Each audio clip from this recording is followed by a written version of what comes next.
చేస్తున్నాడు ప్రభు? కావలివాడు నాకు తలుపు తెరుస్తాడు.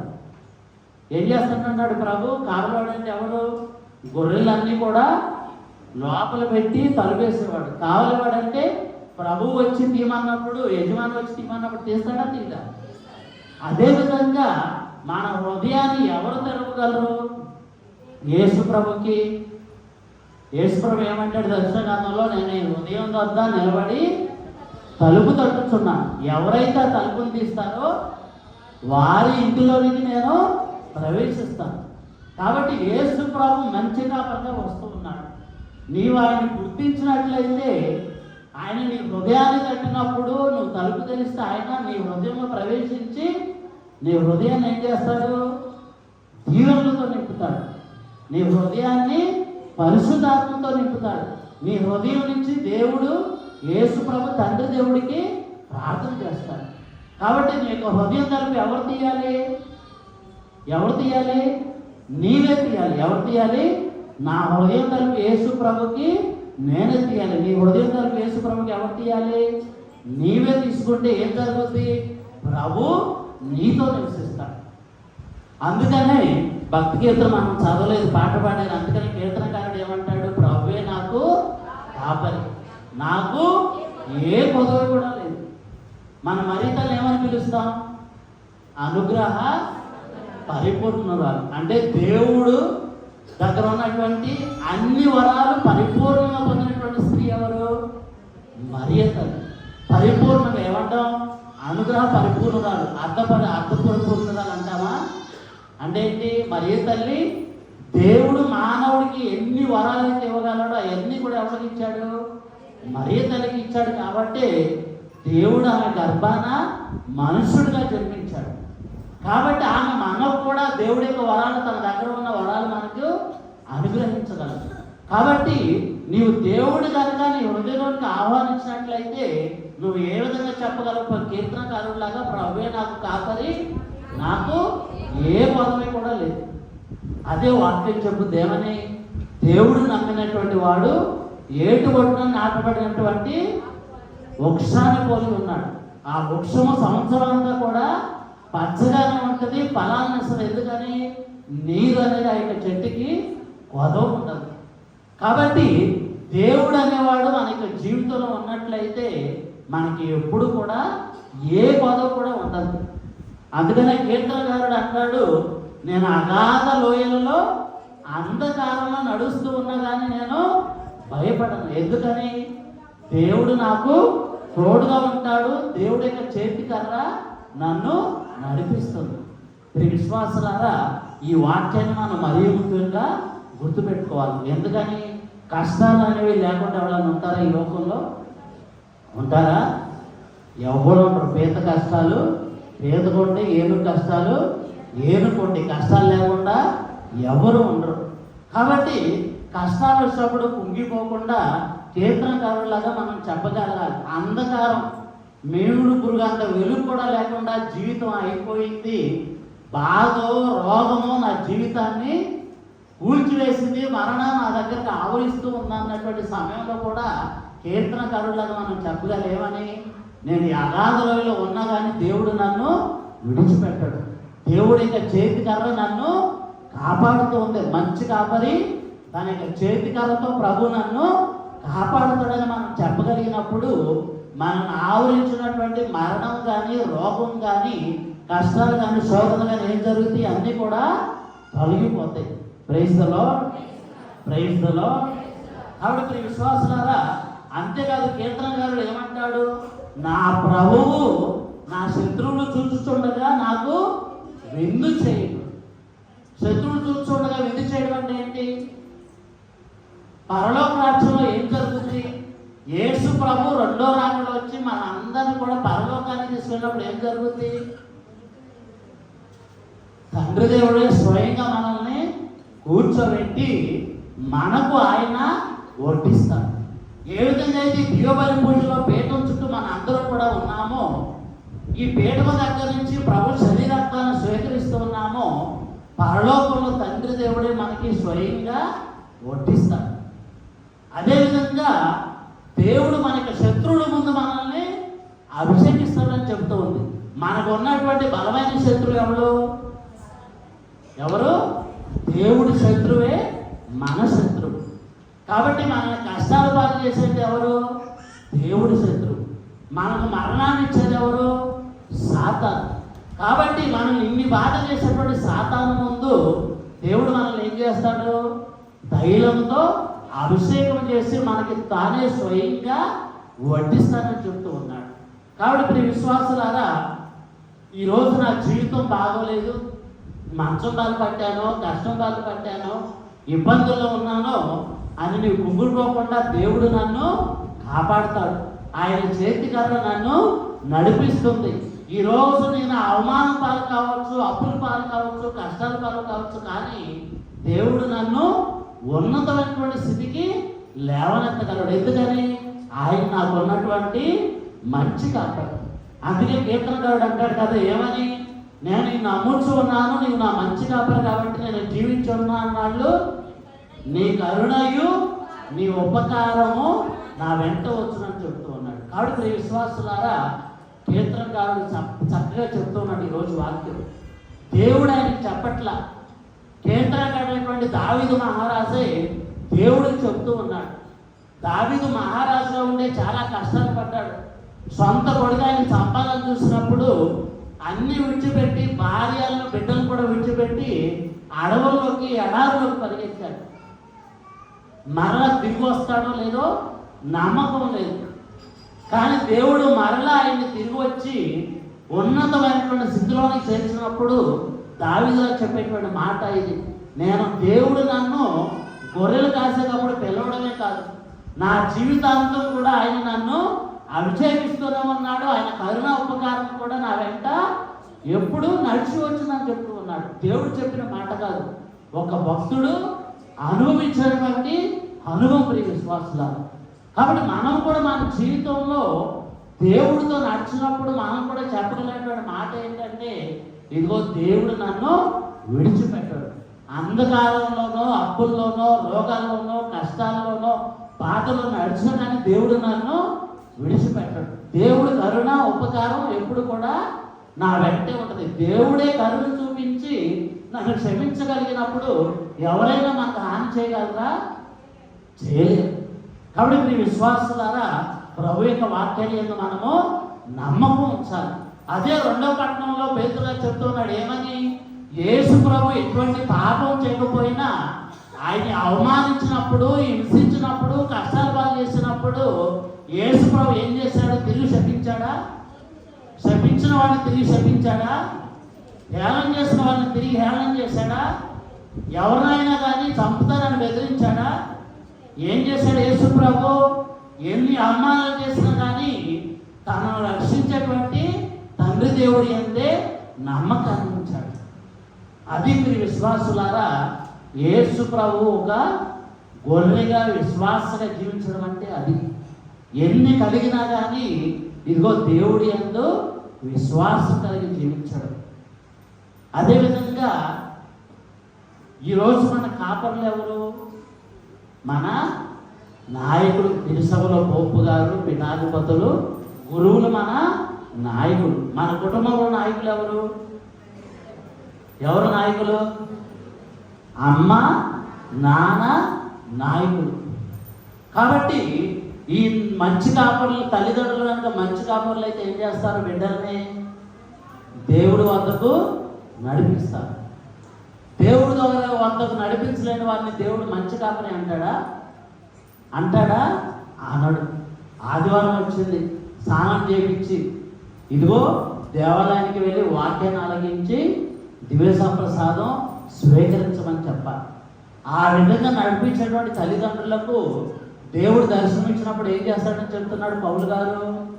నిత్య జీవ కిరీటాన్ని ఇచ్చి దేవుడు ఎంతో సంతోషపడి పరలోక రాజ్యాన్ని వాళ్ళకి ఇస్తానని చెప్తూ ఉన్నాడు. కాబట్టి విశ్వాసులారా, మన కుటుంబంలో ఉన్నటువంటి మంచి కాపురు ఎవరంటే మన తల్లిదండ్రులు. ఎప్పుడు మంచి కాపురులు అవుతారు? బిడ్డల్ని దేవుడి వద్దకు నడిపించినటువంటి వారు. బిడ్డల్ని నడిపించలేనటువంటి వారు దేవుడి దగ్గరికి మంచి కాపురులు అవుతారా? అవరు. మత్తయి గ్రంథంలో ఒక తల్లికి 9 మంది బిడ్డలు పుడతారు.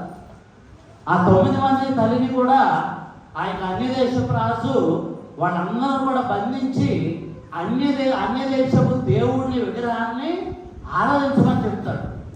చెప్పినప్పుడు తల్లి చెప్పినటువంటి మాట ఏంటంటే, అయ్యా నేను మీకు తల్లిని కావచ్చు, కానీ మీరు నా గర్భంలో ఎలా పుట్టారో ఎలా పడ్డారో నాకు తెలియదు.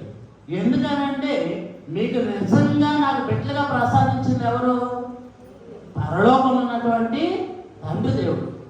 కాబట్టి నా మాటను మీరు మేరొచ్చు, కానీ దేవుడి మాటలు మీరు మేరొచ్చా? మేరవద్దని చెప్పు. ఆ రాజు 9 మందిని కూడా ఒకరి తర్వాత ఒకరిని ఘోరంగా హింసిస్తూ ఉంటాడు.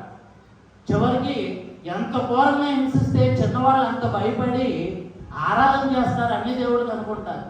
ఆ తల్లి మాటలు విని చివరి కుమారుడు వరకు నాలుగు కోసినా, చెవులు కోసినా, కాళ్ళు తీసేసినా కానీ ఇదిగో చివరి కుమారుడు అంటాడు, రాజా ఇదిగో దేవుడు నిన్ను శిక్షిస్తాడు, మా అమ్మకు నిత్య జీవాన్ని ఇస్తాడని చెప్పు. తల్లి కూడా రాజుతో చెప్పి కుమారుడితో చెప్పి ఏమని చెప్పుద్దంటే, కుమారులు అందరినీ కూడా తల్లి కాళ్ళ ముందే చంపుతున్నా కూడా తల్లి ఏమంటది, మీరు భయపడమాకండి. ఎందుకని? నా గర్భాన్ని మిమ్మల్ని నాకు బిడ్డలు ఇచ్చేటువంటి దేవుడే పరలోకంలో మరలా నాకు మిమ్మల్ని బిడ్డలుగా ఇస్తాడు. అక్కడ మరణం అనేది ఉండదు అని చెప్తూ ఉండదు. కాబట్టి మీ విశ్వాసులారా, అది మంచి కాపరి తల్లిగా కానీ తండ్రిగా కానీ ఉండడం అంటే. అందుకే పేతురు గారు అంటాడు, ఈ లోకంలో మనం చేసేటువంటి పాపాల కోసం మనం చేసేటువంటి తప్పుల వలన శిక్షింపబడితే గొప్పలేదు, కానీ చేయని తప్పులు కూడా శిక్షింపబడితే మౌనంగా మనము యేసు ప్రభులాగా శిక్షింపబడితే దేవుడు మనకి గొప్ప బహుమానాన్ని ఇస్తాడని చెప్తూ ఉన్నాడు. ఈ రోజుల్లో ఎక్కువ మంది స్నేహితులు, యువకులకు మరీ ముఖ్యంగా ఎక్కువ మంది స్నేహితులు కావాలంటే ఏం చేయాలి? బాయ్స్ ఎక్కువ మంది స్నేహితులు కావాలంటే ఏం చేయాలి? తాగేవాడు బ్యాచ్లో లేకపోతే స్నేహితులు వస్తారా? గాలిగా తిరిగేవాడు బ్యాచ్లో లేకపోతే స్నేహితులు ఉంటారా? పార్టీలు చేసేవాడు బ్యాచ్లో ఉంటే లేకపోతే స్నేహితులు ఉంటారా? ఉండరు. అది కూడా హింసనే కదా. పేతురు గారు అంటాడు, నువ్వు ఒంటరిగా ఉన్నా కానీ దేవుడిని నమ్ముకుని అవమానాలు పొందినా కానీ ఆ విధంగానే నీతిమంతంగా జీవిస్తూ, అప్పుడు దేవుడు నీకు నీతిమంతమైనటువంటి బహుమానాన్ని ఇస్తాడు. ఆడపిల్లలు కూడా ఎంత మోడర్న్ డ్రెస్సులు ఉంటే అంత గొప్ప, ఫేస్బుక్లో ఇన్స్టాగ్రామ్లో ఎంతమంది ఫాలోవర్లు ఉంటే అంత గొప్ప, వచ్చినట్టు కొనుక్కుంటే గొప్ప, హీరోని ఏ చీర కడితే ఆ చీర వచ్చేవాళ్ళని కట్టేస్తే గొప్ప, నగలు కానీ.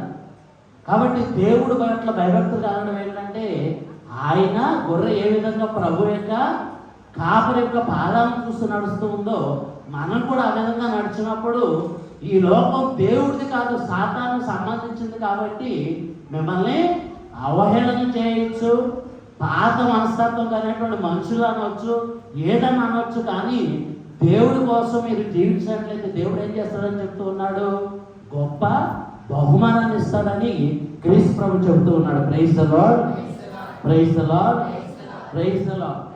అదేవిధంగా క్రీస్తు ప్రభు కూడా మనకు చెప్పేటువంటి మాట ఏంటి?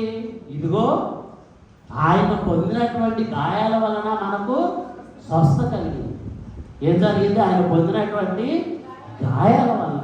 కాబట్టి ప్రభు కోసం మనం గాయాలు పొందినట్లయితే ఆ గాయాల వలన ఎవరో ఒకరు మారు మనసు పొందుతారు, ఉత్తర స్థానంలో ఉన్న వారు ఎవరో ఒకరు రక్షింపబడతారు. కాబట్టి బాధలు పడడం అనేది దేవుడి యొక్క శాపం కాదు. ఎందుకని? స్వయంగా యేసు ప్రభువే అనేక బాధలు పడ్డాడు. అదేవిధంగా మీ విశ్వాసులారా, యేసు ప్రభు పలుకుతున్నటువంటి మాటలు ఏంటి?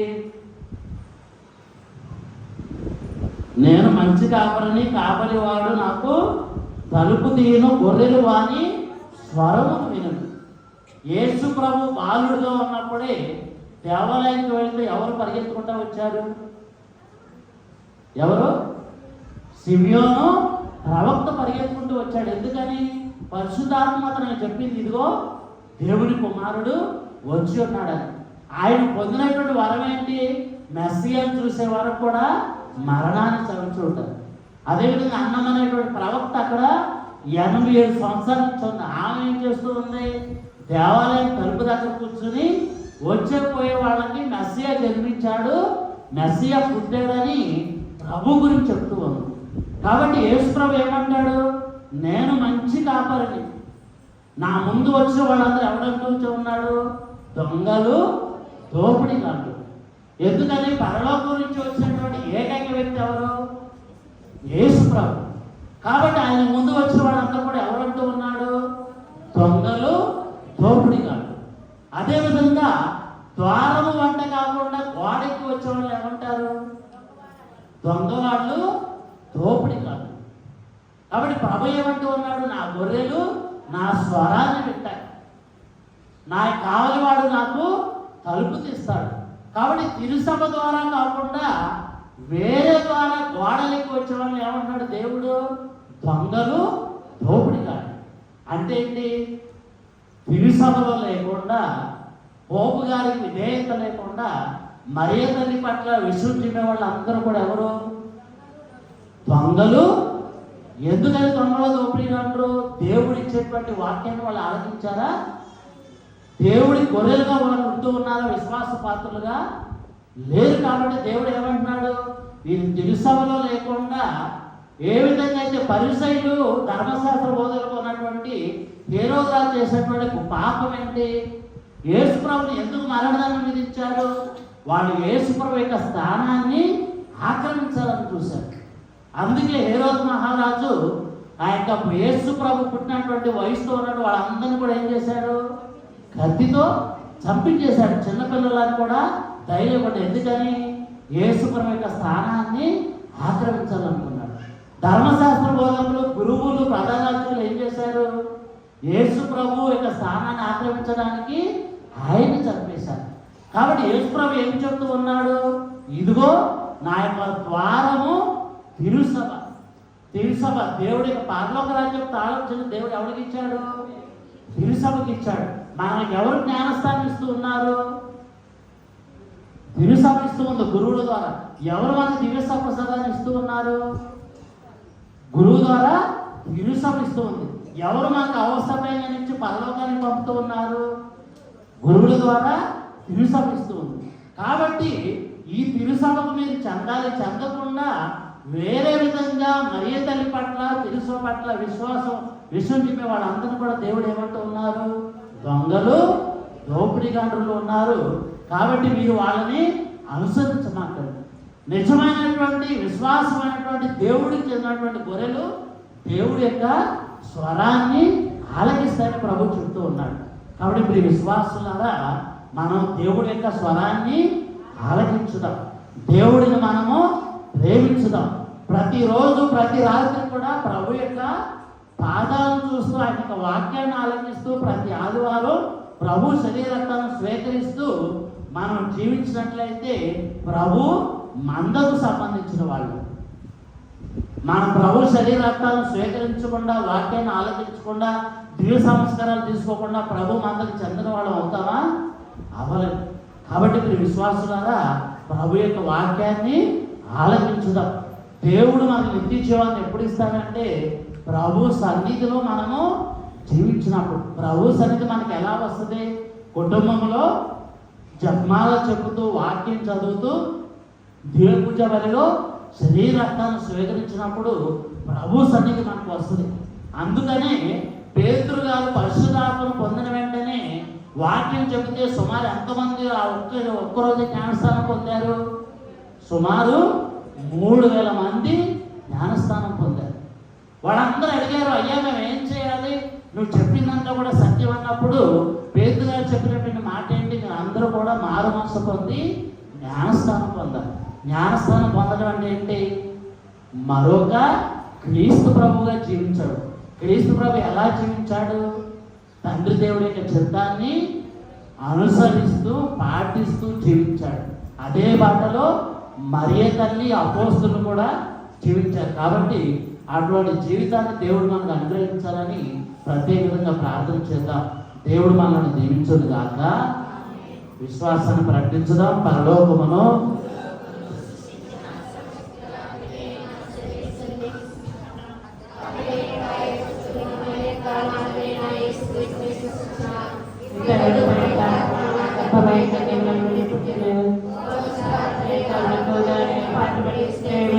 కొట్టబడి మరణం పొంది సమాధిలో వస్తాడు.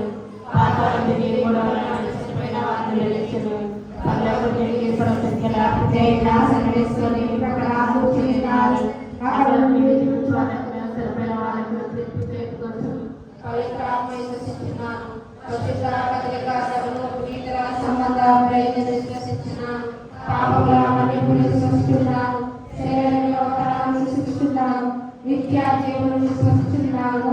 ఆమేన్. మన యొక్క అంశాలన్నీ కూడా తండ్రికి వివరించుకుందాం. మన యొక్క తిరుసభల కాపురులుగా ప్రభు నియమించినటువంటి కాపురుల పోపు గారిని పీఠాధిపతులను గురువులను అందరినీ కూడా దేవుడు దీవించాలని, మన కుటుంబాల్లో ఉన్న ప్రతి తల్లిదండ్రులను కూడా ఆశీర్వదించి మంచి కాపురులుగా ప్రభు నిత్య జీవాన్ని పొందుకున్నటువంటి కాపురులుగా వారిని దీవించాలని ఓ ప్రభు మేము చేయి ప్రార్థన ఆలకించండి. మన బిడ్డను దేవుడి వైపు నడిపించేటువంటి శక్తిని, మంచి మనస్సును, ఓర్పును, ప్రార్థన వరాన్ని దేవుడు మనకు అనుగ్రహించాలని ఓ ప్రభు మేము చేయి ప్రార్థన ఆలకించండి. ప్రపంచంలో శాంతిని, ప్రేమను, ఐక్యతను, క్షమాగుణాన్ని ప్రభు అనుగ్రహించాలని ఓ ప్రభు మేము చేయి ప్రార్థన ఆలకించండి. ఈ యాసకాలంలో పిల్లలందరూ కూడా దేవుడి చేత మంచి ఆరోగ్యంతో కాపాడబడాలని, ముఖ్యంగా పెద్ద వయసులో ఉన్నవాళ్ళు కానీ ఎవరు కూడా వాళ్ళ దగ్గర గురి కాకుండా దేవుడు అందరూ కూడా ఆరోగ్యంతో సంతోషంతో జీవించేటువంటి కృపను దయచేయాలని, ఏ ఒక్కరు కూడా నిరాశకు నిస్పృహకు గురి కాకుండా మనకు మంచి కాపరి ఉన్నటువంటి నమ్మకంతో జీవించేటువంటి భాగ్యం అనుగ్రహించాలని ఓ ప్రభా మేము చేయి ప్రార్థన ఆలకించండి. దయగల తండ్రి, మా ప్రార్థనను ఈరోజు పూజ ఉద్దేశాలు నెరవేర్చమని మీ కుమారుని క్రీస్తు అని అడిగి వేడుకొంచున్నాం తండ్రి. నా వికసిత జీవన కుసుమం ఈ పరవశ పావన హృదయం అర్పితం ఏనాడు నీ పూజకు అంకితం ఈనాడే నీ సేవకు నా వికసిత జీవన కుసుమం ఈ పరవశ పావన హృదయం అర్పితం ఏనాడు నీ పూజకు అంకితం ఈనాడే నీ సేవకు ఏనాడు పిలచిన నా దేవుని పిలుపుతో నానాడు కోరిన ఈ బాటల పయనము ఏనాడు పిలచిన నా దేవుని పిలుపుతో నానాడు కోరిన ఈ బాటల పయనము వికసించే ఈ జనం నీ వెలుగును కోరి వికసించే ఈ జనం నీ దీవెన కోరి పులకించిపోయెను నీ పీఠము చెంతనే పులకించిపోయెను నీ పీఠము చెంతనే నా వికసిత జీవన కుసుమం ఈ పరవశ పావన హృదయం అర్పితం ఏనాడు నీ పూజకు అంకితం ఈనాడే నీ సేవకు సహోదరి సహోదరులారా, నేను మీరు అర్పిస్తున్న ఇవని సర్వశక్తులకి అయిన సర్వేశ్వరునికి అంగీకారం ఉన్నట్టుగా ప్రార్థించుదాము. ప్రభు తన ఆశ్రయము కలుగును, తన ప్రయోజనము కలుగును, తన పవిత్ర శిరస్సు ప్రయోజనము కలుగును. ఈ కరుణ ద్వారా ఇవన్నీ స్వీకరించుగాక. మా తండ్రి పవిత్ర కార్య నిర్వహణ ద్వారా మీ దివ్య జీవనమందు మాకు భాగము దయచేయము. నీవు తెలియజే సత్యమును మేము అర్థం చేసుకొని భక్తి మార్గము నడిచినట్లు అనుగ్రహింపము. మా ప్రభువైన క్రీస్తు ద్వారా ఈ మనవి చేయుచున్నాము. ప్రభువు మీతో ఉందురుగాక.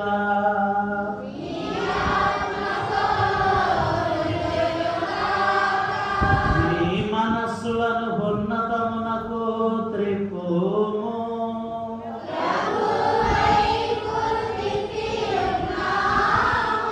మన దేవుడైన ప్రభు కృతజ్ఞత తెలుపుదాము.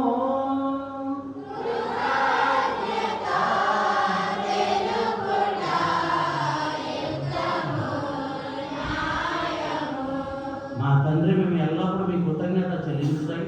మా పాసిక క్రీస్తు బలి ఈ కాలంలో మేము ఎక్కువగా స్తుతించి మహిమపరుచుట ఈ యుక్తము, న్యాయము, ధర్మము, రక్షణదాయకము. ఏదైనా పాపము తండిన పాపస్థితి వినాశనము కాగా పతనమైన విశ్వము నూతనీకరింపబడినది. క్రీస్తునందు సమగ్రమైన జీవనము మనకు లభించుచున్నది. ఈ విధంగా క్రీస్తునందు ఒక క్రొత్త యుగము ప్రారంభమైనది. కావున ప్రతి దేశము, ప్రతి ప్రజ పాస్కానందముతో ఉప్పొంగుచు మేము స్తుతించుచున్నది. పరలోక శక్తులను, దూతల తలములను మీ మహత్వమును నిరతము కీర్తించుట ఎట్లనగా,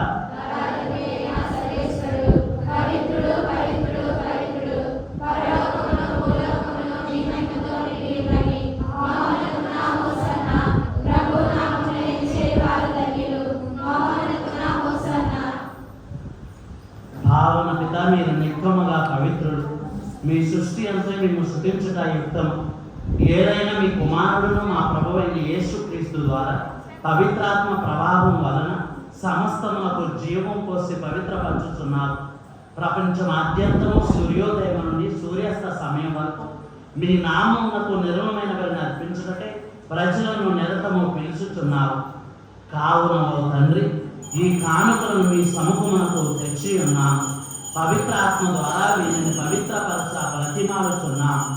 ఈ విధమున ఇవి మా ప్రభువును మీ కుమారుడనైన యేసుక్రీస్తు శరీర రక్తములు అగునుగాక. అతని ఆజ్ఞ ప్రకారమే కృతజ్ఞత అర్చనను నెరవేర్చుచున్నాము. అతడు అప్పగింపబడనున్న రాత్రి అప్పమును అందుకొని మీకు కృతజ్ఞత వందనములు చెప్పి స్తుతించి త్రుంచి శిష్యులకిచ్చుచు ఇట్లా, నేను మీరందరూ దీనిని తీసుకొని భుజింపుము. ఏలైనా ఇది మీ కొరకు అప్పగింపబడనున్న నా శరీరము.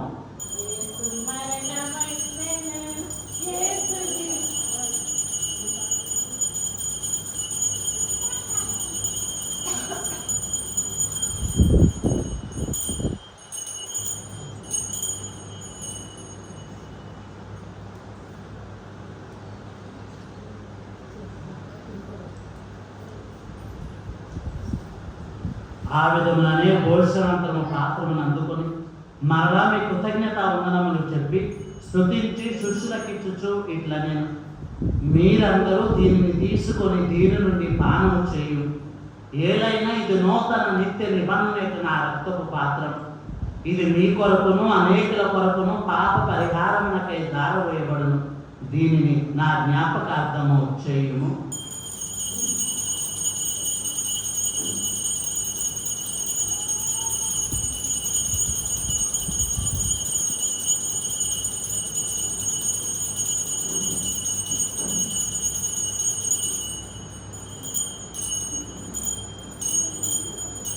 ఇది విశ్వాస రహస్యము.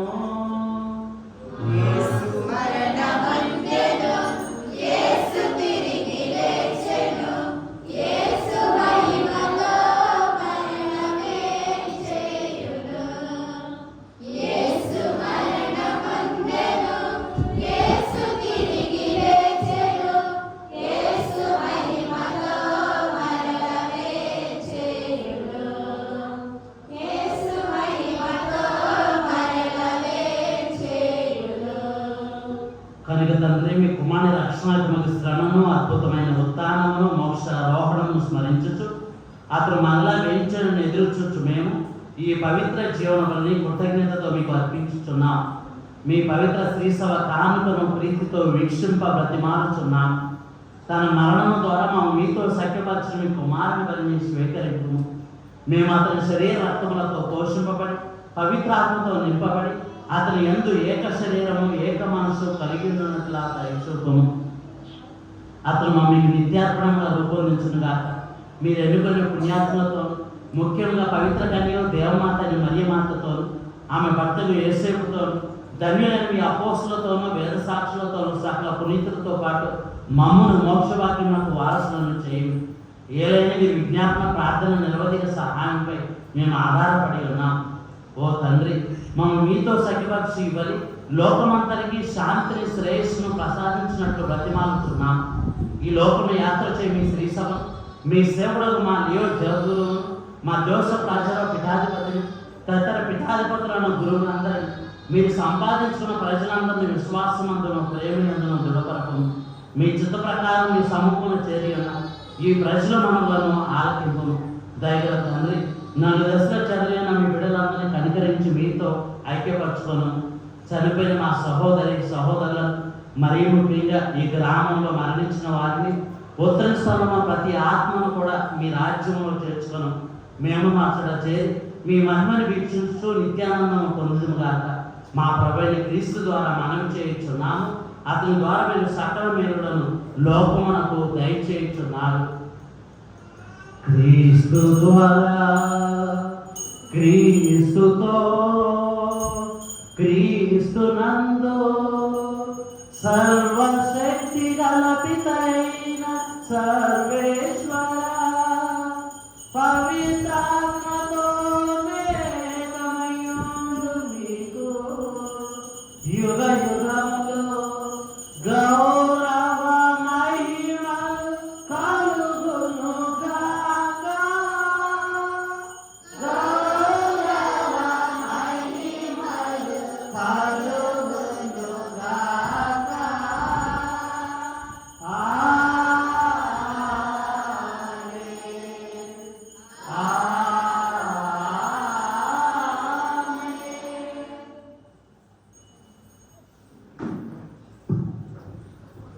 దేవుడు మన మంచి కాపరి ఆ పరలోక తండ్రికి క్రీస్తు ప్రభుతో కలిసి ప్రార్థనను వినియోగించుకుందాం. పరలోకమందున్న మా తండ్రి,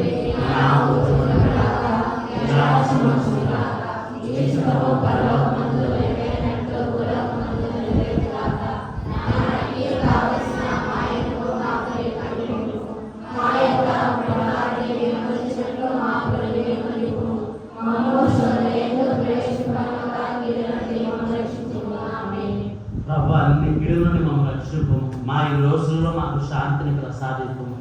మీ దయాగ్రహంలో పాపం నుండి మా విముక్తులను చేసి అన్ని కలతల నుండి సర్వదా కాపాడు. మేము మోక్షానందమును మా రక్షకుడైన యేసుక్రీస్తు ఆగమమును నిరీక్షించుచున్నాము.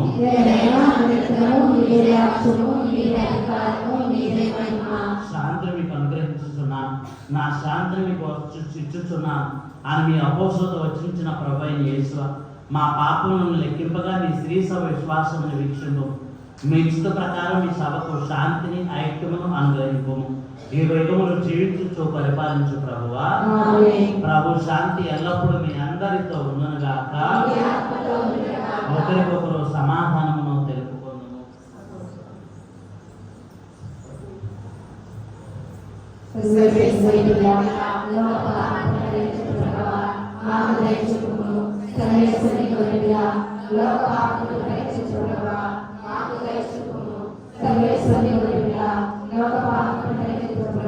మాకు శాంతిని దయచేయుము.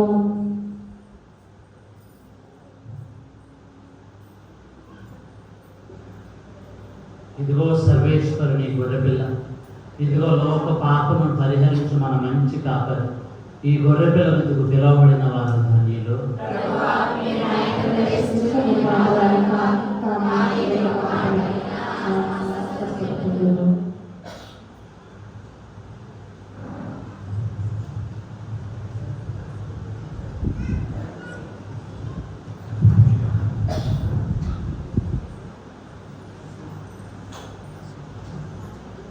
हे प्रभु येसुदेवा नीरे कादा निरीक्षणा करुणात कापारावा धीरंदेवा नम्रिका हे प्रभु येसुदेवा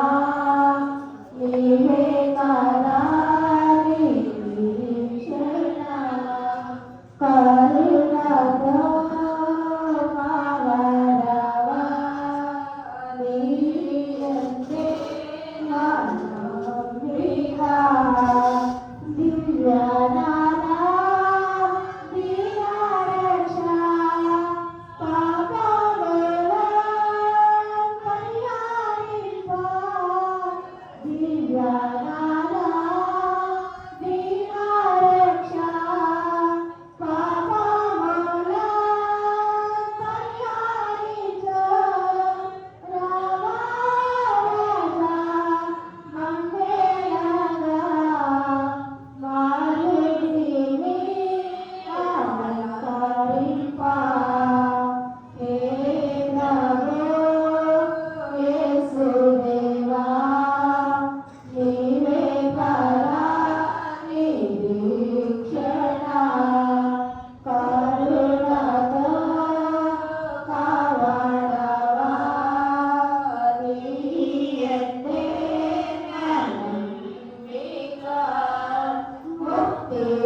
నన్ను దాచుకోనండి, చేయకండి.